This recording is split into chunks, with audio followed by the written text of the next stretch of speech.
Alright, welcome back. Hi, my name is Anshu and welcome to my channel Bottleneck. This is a Scala design pattern series. In this series, we are going to learn and implement design patterns applicable to Scala. In the previous videos, we had seen what is abstract factory design pattern and we had implemented a main class that we will be using throughout the course to implement various design patterns. If you missed out on my previous video, I will provide the link in the description.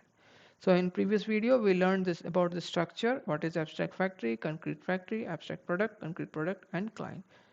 And now we are going to implement them step by step. So let's begin. Here is a use case, building a UI library that supports multiple themes. There are two themes, light theme and dark theme.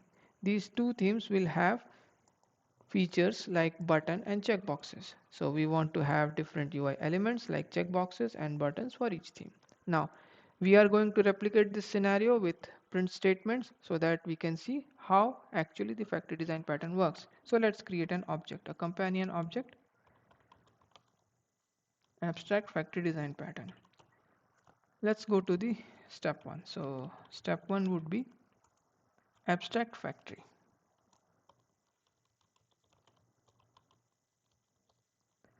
Let's implement a trait called UI element, which will have a method called render, which will return a unit. All right. Now step two.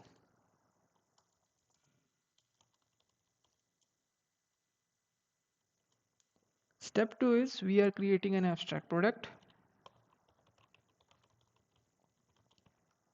This abstract product is again going to be a straight. So it's going to be UI factory, which will have two methods, one for create button and one for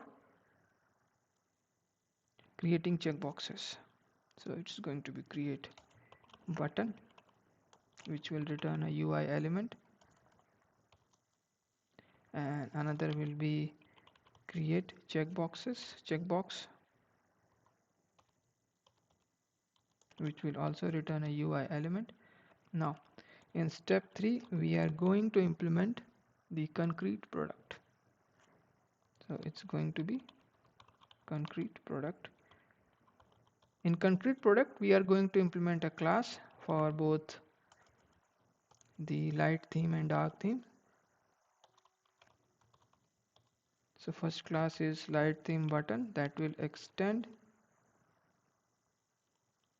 spelling mistake, UI element, and that will be, so let's implement the override method. So this override method will call the render. Now for render we will give a println statement.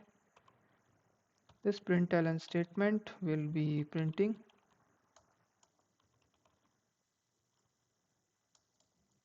rendering light theme button.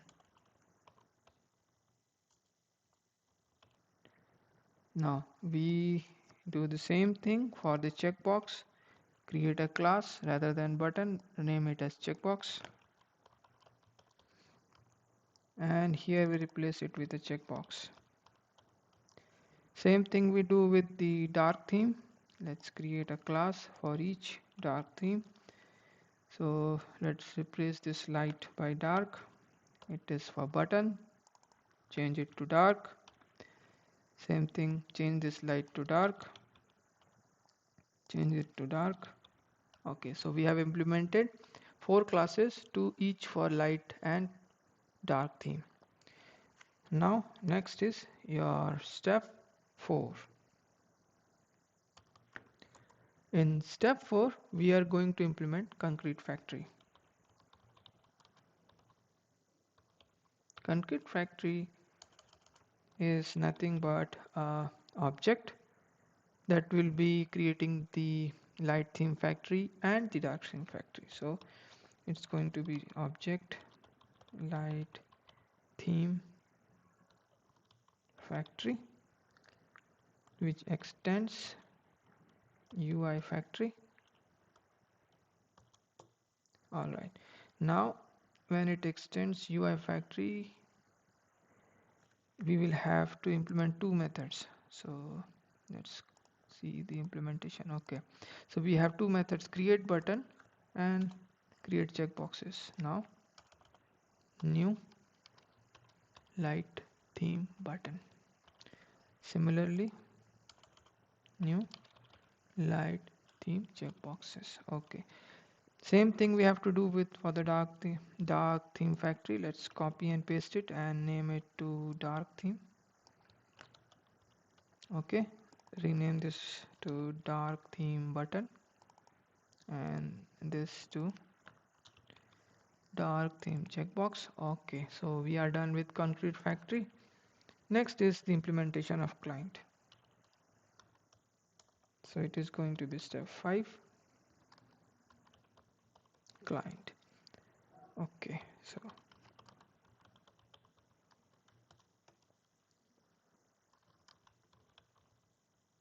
create UI. This is going to be UI factory, which will return unit. Now we have button, two methods. Button will be returning unit,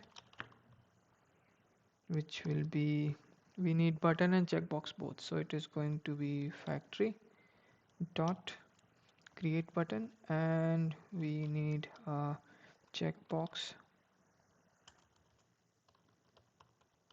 which will again return a unit, that will be also a factory dot create checkbox. All right, we are good. So now button dot render, we are calling, okay, sorry, button dot render, button dot render. All right, something is missing with the, okay, this is not unit, this is UI element, sorry, this is UI element, UI element. Now it will return render. All right, so checkbox will also render, so we are calling the render. Now we have implemented this client. Now we have to use this client and initiate the abstract factor design pattern. So beauty here is that you can see this is layered and we have different methods defined on the different layer on the different factory level, so we can have the behavior designed as we want it. And because this is a creational design pattern, so the beauty of it is you can encapsulate whatever you want with private, and you, if you want to have anything shared across, then you can make it public. Now let's implement this here itself. So for implementation, this is the step 6, that will be the implementation itself. So this is going to be the implementation. All right, so first is use of light theme, light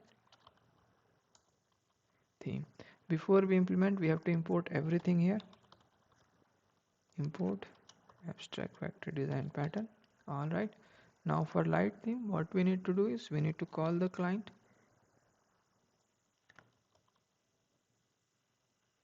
All right, client dot,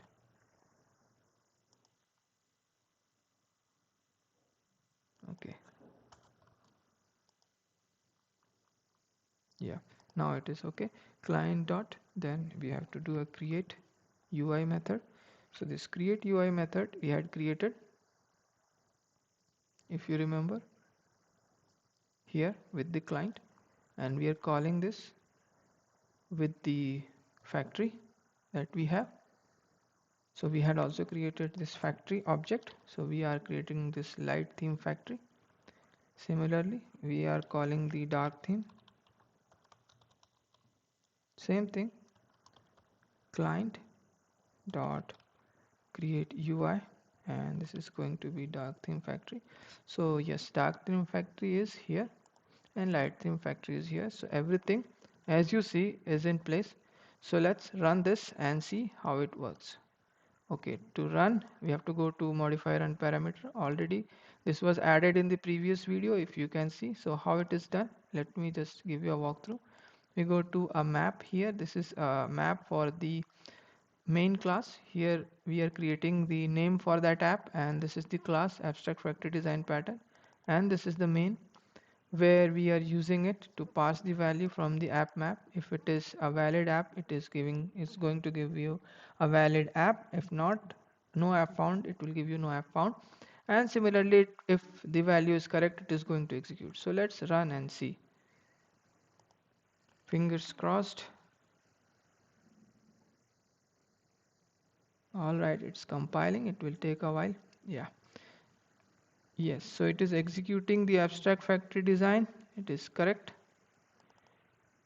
So the first statement is abstract factory design. Now the second is light theme. So this is executing the light theme factory. It will go to the button and check boxes one by one. So let's take a look. If I go to the first is create button, then is the create checkboxes, which is calling the light theme button and light theme checkboxes. Same thing happens with the dark theme button and dark theme checkbox. So this is how it is being called in an order, and it is printing all the statements. You can replicate this behavior and use whatever functionalities you want. You can add more value to this, and this is overall how an abstract factory design would look like, and it should work. If you enjoyed this video, please like and subscribe.